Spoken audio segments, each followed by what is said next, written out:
এমন কোনো আমল আছে কিনা যেটা করলে রিজিকের ব্যবস্থা হবে। মেয়েদের চুল কাটার বিধান কি, কতটুকু কাটা যাবে? চিংড়ি মাছ খাওয়া হালাল হবে কিনা? আকিকা আর সময় বাচ্চার মাথার চুল ফেলে দেয়া কি সুন্নাত? মেয়েদের চুল কাটার বিধান কি, কতটুকু কাটা যাবে? মেয়েদের চুল আপনি কাটতে পারেন যদি সেটা পুরুষের মতো হয়ে যাচ্ছে, পুরুষ মেয়ে পার্থক্য করা যাচ্ছে না, এতদূর যদি না কাটেন।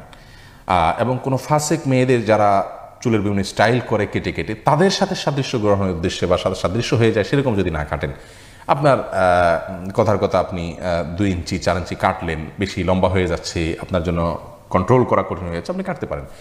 উম্মুল মুমিনিনদের কেউ কেউ চুল কেটেছেন, এটি বিশুদ্ধ হাদিস দ্বারা প্রমাণিত।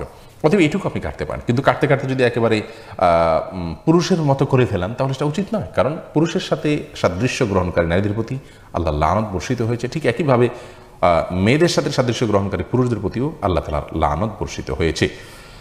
রেজিয়া সুলতানা রিপা জানতে চেয়েছেন চিংড়ি মাছ খাওয়া হালাল হবে কিনা? জীবন হালাল, কোনো অসুবিধা নেই। সুলতানা পারভিন জানতে চেয়েছেন আকিকা আর সময় বাচ্চার মাথার চুল ফেলে দেয়া কি সুন্নাত? দেখুন, আকিকার সময় বাচ্চার মাথার চুল ফেলে দেয়া এটা 7ম দিনে করা সুন্নাত। আজকাল ডক্টরগণ নিষেধ করেন এবং এটাকে তারা ক্ষতিকর মনে করেন। ডক্টরগণ সব কিছু তারা বুঝে ফেলবেন এমনটি নয়। বিজ্ঞান চলমান একটি আপনার বিষয়, অর্থাৎ বিজ্ঞানের যে বিভিন্ন ধারণা এগুলো আপনার পরিবর্তন হতে থাকে এবং পরিবর্তন হওয়াটা একটা চলমান ইস্যু। তারা আজকে যেটাকে ক্ষতিকর মনে করছেন কিছুদিন পরে হয়তো উপকারী মনে করবেন, কিন্তু ওহী থেকে যে জ্ঞান এসেছে সেটা অপরিবর্তনশীল। সেখানে আপনার ভুলের কারণে কোনো কারেকশন করার মতো কোনো অপশন নেই, যার কারণে এটা করা যাবে। হ্যাঁ, কোথাও যদি আপনি এমন কোনো জায়গায় আছেন যে সেখানে এটা করতে পারবেন না, তাহলে জরুরি না, ফরজ ওয়াজিব কিছু না, সুন্নাহ, আপনি পরবর্তীতে করলেও করতে পারেন। এমনি সুজন আহমেদ জানতে চেয়েছেন এমন কোনো আমল আছে কিনা যেটা করলে রিজিকের ব্যবস্থা হবে? অনেকগুলো আমল আছে এবং এ বিষয়ে আমাদের অনেকগুলো ভিডিও, বক্তব্য আছে, লেখনী আছে, আমাদের পেজে চ্যানেল আপনি খুললেই পাবেন।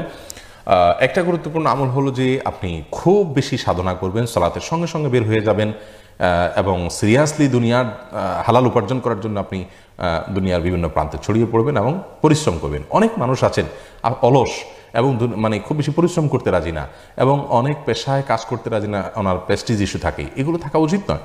আপনি হালাল উপার্জনের জন্য প্রচণ্ডভাবে পরিশ্রম করবেন, এটা হলো প্রথম কাজ। দ্বিতীয়ত হলো অনেকে আছেন যে হালাল উপার্জন বলতে বিশাল ফিগারের ইনকাম বুঝে থাকেন। দুনিয়া থেকে বেঁচে থাকার জন্য, দুনিয়াতে বেঁচে থাকার জন্য আমার সাধ্য অনুযায়ী আমি চেষ্টা করবো, আল্লাহ তাআলা আমাকে যতটুকু রিজিক দেয় আমি সেটার উপর আলহামদুলিল্লাহ বলবো। এটাই আমাদের হওয়া উচিত। আমি আমার নিজেকে ডেভেলপ করার চেষ্টা করব, কিন্তু টার্গেট বানিয়ে নিলাম যে হালাল উপার্জন মানেই হলো 50,000 টাকা স্যালারি, আমি 10-20,000 টাকা পাচ্ছি, 5,000 পাচ্ছি, সেটাকে আমি মনে করছি যে না, এইটাকে আমার জীবনে চলে নাকি। তো এই দৃষ্টিভঙ্গি আমাদের পাল্টাতে হবে, আল্লাহ তাআলাই আস্তে আস্তে বরকত দিবেন। তৃতীয়ত আমল বলতে ওই যে নামাজের পরপরই আল্লাহ তাআলা বের হইতে বলেছেন, অতএব খুব দ্রুত নামাজ শেষ করে বের হয়ে উপার্জন শুরু করতে হবে সালাতের পরপর।